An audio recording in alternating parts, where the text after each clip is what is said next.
Larry Gottsteiner, the majority owner of the Atlanta Dream, is facing criticism after the WNBA team's game against Indiana Fever was moved due to a scheduling conflict. The home opener for the Dream on May 22nd, which was originally planned to be at Gateway Center Arena, accommodating 3,500 fans, has been changed to take place at the State Farm Arena instead, with a capacity for 16,188 spectators. Caitlin Clark, the breakout rookie, is deemed the primary attraction by experts.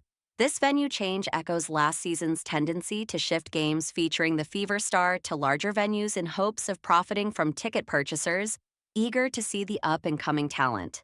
Last year, the 23-year-old didn't just compete. She shattered records and drew crowds, turning into a profitable lure for franchise revenue. Despite this, Gottesdiener clings to his explanation of scheduling difficulties. We have invested significant resources and energy into making Gateway Center Arena the most unique home court experience in the WNBA, he claimed in a statement released Wednesday. However, due to a scheduling conflict at Gateway, we saw an opportunity to bring this exciting early season matchup to State Farm Arena, allowing even more fans to experience it. We appreciate the hospitality. Not all fans are convinced by Gottesdiener's explanation and have taken to social media platform X to voice their skepticism. With strong words, some directly called out the majority owner for lies. One individual commented sharply, "It's called the Caitlin Clark effect." Echoing this sentiment, another declared, "Never trust someone who lies for no reason." A third person bluntly added, "Was about making more money. Who y'all trying to fool?" Sports commentator Robin Lundberg also weighed in on the matter, highlighting, "Very inconvenient for the Dream to have to sell 15,000 more tickets due to a scheduling conflict just as Caitlin Clark and the Fever come to town." Interestingly, last season, the Dream averaged an attendance of 3,315 in the 18 games held at the Gateway Center Arena. It's worth noting that their two regular season home games against the Fever on June 21st and August 26th were shifted to the larger State Farm Arena, attracting crowds of 17,575 and 17,608 respectively. Indiana Fever star Caitlin Clark continues to show her support for college basketball.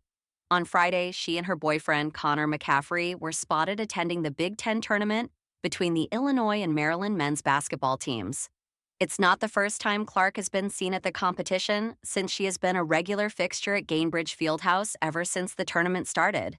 She was present at the Iowa Hawkeyes women's basketball games and cheered intensely for the team when they played Ohio State. While many were delighted to see Clark and McCaffrey go to Friday's game together, some couldn't help but take notice of their behavior during the contest. When cameras panned to the couple, they were glued to their phones. Fans were quick to share their reactions in the comment section of the video shared by Fox Sports, with many expressing disappointment. One of the most persistent narratives around the 2024 WNBA season was that rookie players, specifically Indiana Fever star Caitlin Clark, along with Chicago Sky icon Angel Reese, were subject to unnecessarily physical treatment by veteran players of the league. Some believe that the abnormal amount of flagrant fouls Clark was subject to was simply her receiving a traditional welcome into the league from current players. Others were convinced she was getting singled out because the league was reluctant to embrace her star power. Then again, some weren't convinced Clark faced any more physical treatment than anybody else, rookie or otherwise. Connecticut Sun guard Natasha Cloud is in this last group of people, which she conveyed during her March 14th appearance on The Pivot. Former NFL player and sports media personality Ryan Clark said to Cloud, "When Caitlin Clark got to the league, the Angel Reeses got to the league, and they might have been fouled hard." So, how do you feel about the fact that all of a sudden the narrative was, "Oh, it's too physical. They're going at them because they're stars"? What was your reaction to some of the new viewers? Thinking that the WNBA was too rough? We can talk about people getting fouled. I just showed you my tooth getting knocked out, like that has been a part of the game. The game has always been physical, Cloud said. It's just a part of the game. So there was no targeting. There was no nothing. That narrative that got spun into, "Oh, the vets hate the rookies hate the vets are going after certain players. It's all," she continued. It gets blown up into, "Oh, they're going after Caitlin Clark? No, we're just playing one of the best players that's in this league the way that any other best player, franchise player, is going to get played." Cloud does pose a fair point, but it's hard to imagine Clark's fan base will agree with her sentiment. Larry Gottesdiener, the majority owner of the Atlanta Dream, has come under fire after the team's WNBA game against Indiana Fever was relocated due to a scheduling conflict. The face-off, which marks the Dream's home opener on May 22nd, was slated to unfold at the Gateway Center Arena at College Park, a venue with room for 3,500 fans. In a twist, they'll now play at the larger NBA-sized State Farm Arena, capable of hosting a whopping 16,088 attendees instead. Caitlin Clark, the rookie sensation, is the true draw, experts believe, as the venue switch mirrors last season's trend where games featuring the Fever star were upgraded venue-wise to cash in on fervent ticket buyers keen to catch the rising prodigy on the court. The 23-year-old phenom didn't just play ball last year, she smashed records left and right, boosting viewer stats on screens and packing stadiums, becoming a golden ticket for team coffers, while Gottesdiener sticks to his scheduling story. We have invested significant resources and energy into making Gateway Center Arena the most unique home court experience in the WNBA, he said in a press release Wednesday. However, due to a scheduling conflict at Gateway, we saw an opportunity to bring this exciting early season matchup to State Farm Arena, allowing even more fans to experience it. We appreciate the hospitality. But not all fans are buying Gottesdiener's story. They headed straight to X to spill their unfiltered thoughts. They didn't hold back, with some directly accusing the majority owner of lies. One fan was quick to comment, "It's called the Caitlin Clark effect." In agreement, another stated, "Never trust someone who lies for no reason."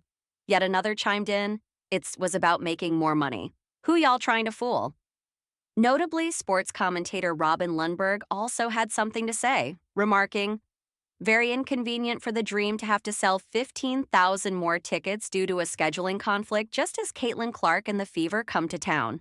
In the previous season, the Dream saw an average crowd of 3,315 from 18 games held at the Gateway Center Arena.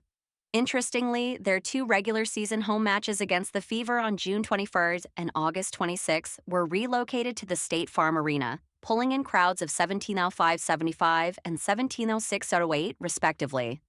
Caitlin Clark's arrival in the WNBA has been nothing short of transformative. From the moment she was drafted first overall by the Indiana Fever, her presence electrified the league, drawing record-breaking ratings, attendance, and media attention. The former Iowa standout lived up to the hype, earning Rookie of the Year honors after an incredible season in which she shattered multiple records, including the single-season assist record with 337 and a single-game high with 19. She also led Indiana to its first playoff appearance since 2016, helping the franchise to its best win total in nearly a decade. The goal in her second season with the Fever is to win the team's second title, following the one they won in 2012. Her impact extends beyond the court. Teams are actively adjusting their schedules and arenas to accommodate the skyrocketing demand to see Clark play. The Washington Mystics and Chicago Sky have already announced plans to move several home games, including matchups against the Fever, to larger venues. As anticipation builds for her second season, it's clear that the Caitlin Clark effect is reshaping the WNBA landscape. The Atlanta Dream's decision to move its home opener against the Indiana Fever has sparked controversy, with many questioning the true motives behind the move.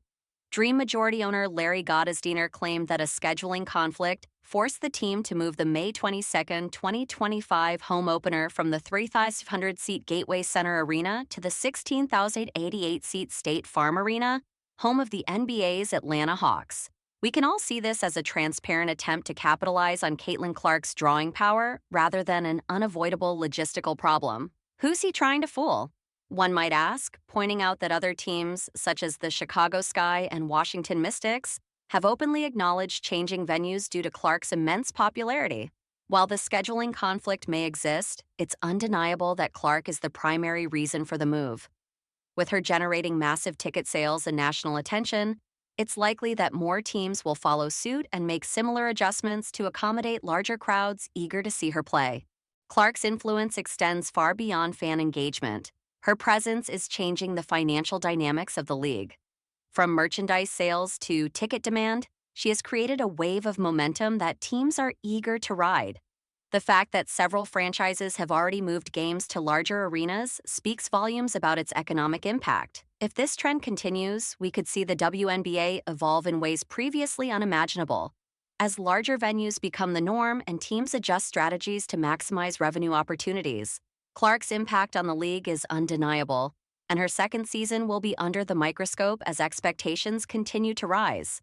Whether it's breaking records, filling arenas, or forcing teams to rethink their approach to scheduling and marketing, at just 23 years old, Caitlin Clark has become the most influential player in the WNBA and women's sports today, and she still has a bright future ahead of her.